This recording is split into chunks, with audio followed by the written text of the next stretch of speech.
L'Afrique en bref du 2 avril 2024 sur Icon TV. Madame, Monsieur, chers internautes, bonjour et bienvenue.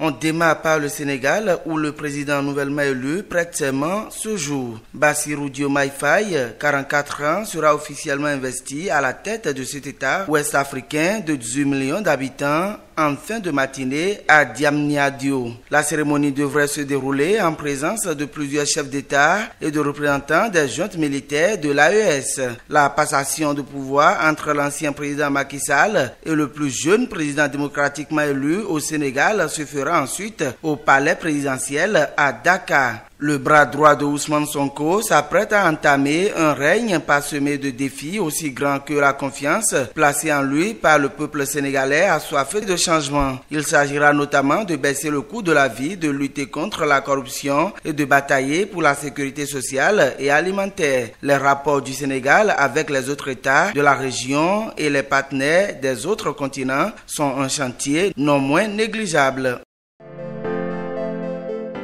Et puis en RD Congo, Judith Tuluka Sumewa, nommée au poste de Premier ministre. Première femme à occuper ce poste dans l'histoire du pays depuis les indépendances de 1960. Précédemment ministre du plan de l'actuel gouvernement de Félix Tshisekedi, Judith Tuluka Sumewa est bien consciente de la grande responsabilité qui l'incombe. À la sortie d'une audience avec le président de la République, la première ministre a indiqué au chef de l'État qu'il pouvait compter sur sa loyauté pour mener à bien le développement du pays sur la base de ses engagements qu'il a définis au moment de son investiture. Travailler pour la paix et le développement en RDC, que le peuple congolais puisse bénéficier des ressources de ce pays.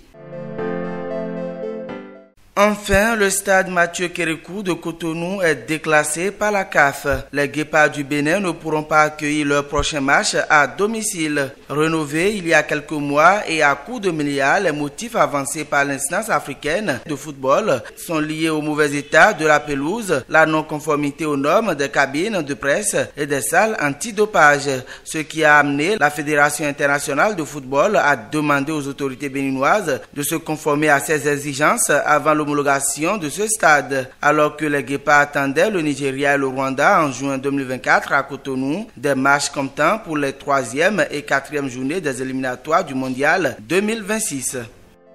Fin de ce numéro, merci de nous avoir suivis et à 18h pour le Flash Actu.